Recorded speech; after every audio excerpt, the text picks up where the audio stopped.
আজ রান্না করব কচু। এটাকে বরিশালের ভাষায় বলে পানি কচু।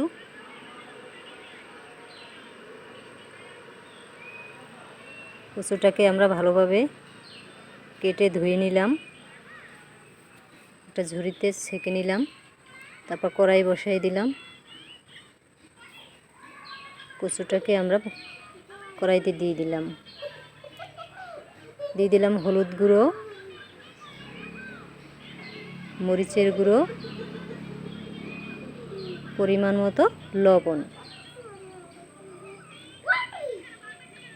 কিছুক্ষণ পর ফিরে আসলাম, কচুটা প্রায় হয়ে গেছে, বাগার দিয়ে দিলাম।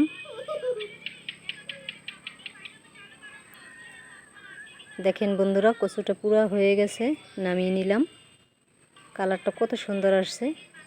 আমি নিরামিষ কচু রান্না করেছি।